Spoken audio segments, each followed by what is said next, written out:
What is going on, Fam Jam? And welcome to Yeehaw or Hellnaw for Valentine's Day. Happy Valentine's Day to you guys. If you're watching it on the day, if you happen to catch it after the release day, then hey, still, happy late Valentine's Day to you.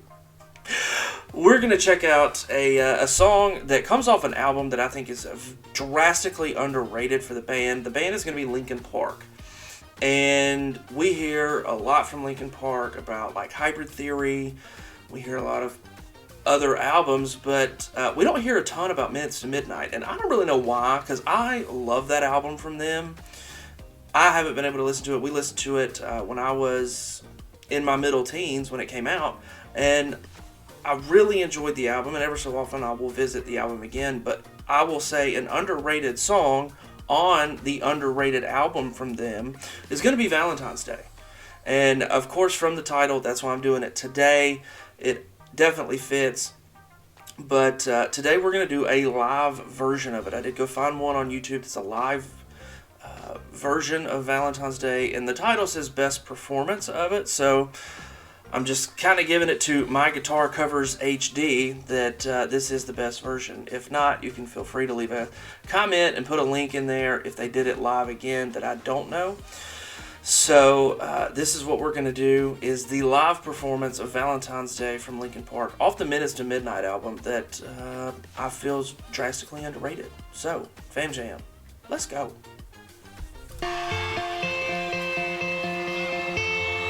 In 08.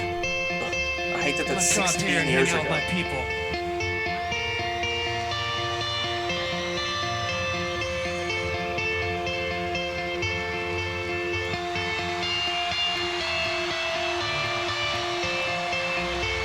How you doing back here? Okay, so it's a grainy video. Sorry about that.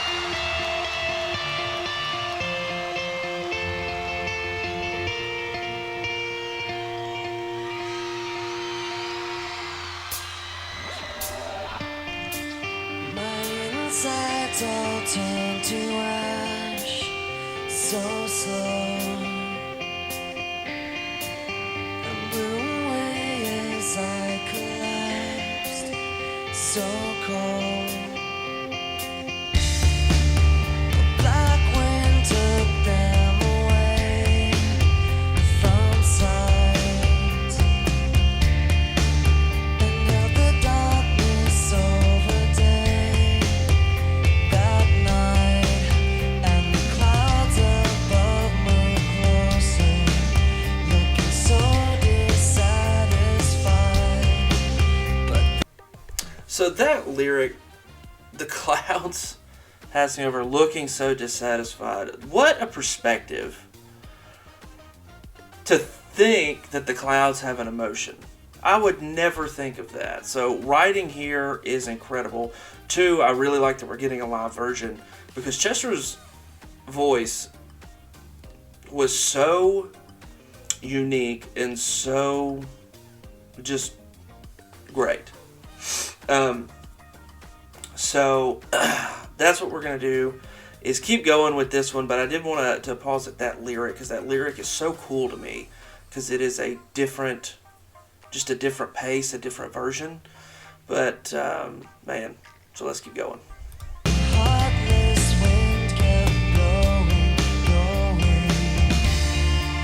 I used to be my own protection, but not now. 'Cause my path has lost direction somehow. The black wind took you away from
man, what it would be like to be in that crowd. So, a little tidbit on my background is I never got to see them live. Anytime somebody asked me, who would you want to see live that you didn't get to? Linkin Park is always my number one answer. I never got to go see them. I didn't take the chance, and that's why I kind of think I'm so into taking the chance on shows now, is you never know when you can't do it again. You'll never be able to.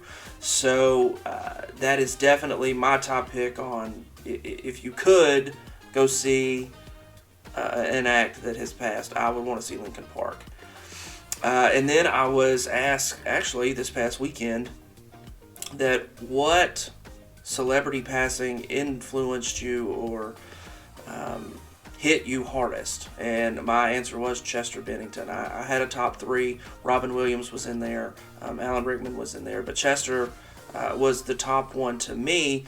And I'll say one because I never got to see them. But two, I've listened to every Linkin Park album 100 times. I was an angsty teenager that just loved that music, and I loved his lyrics and the way he can go from here where he's just singing to really putting aggression into his vocals to letting let some of that out. Let it just get rid of it, even if it's through the singing, if it's through this, if it's through listening to music, which was how I did it, was listening to It Okay being angry at some points.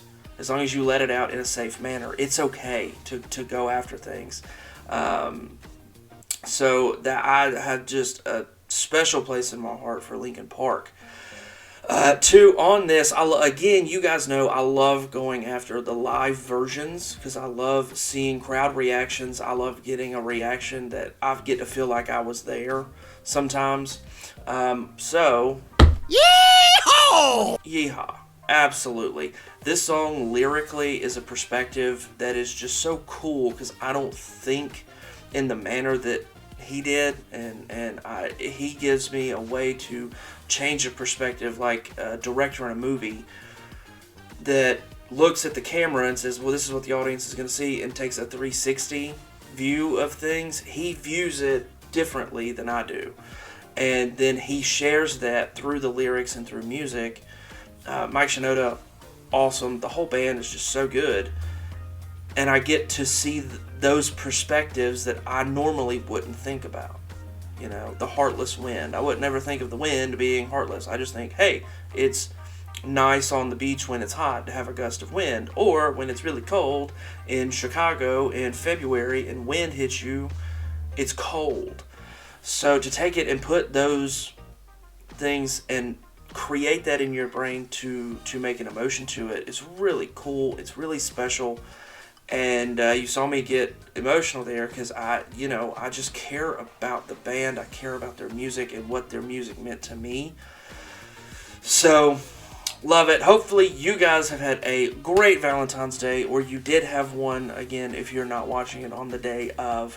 And we will absolutely get back to our regular scheduled programming of Yeehaw or Hellnaw. But hopefully this little run of Valentine's Day themed songs you guys enjoyed, and we will see y'all next time. But until then, go check out Minutes to Midnight. It's awesome. And we'll see y'all next time. But until then, Fam Jam, I'm out.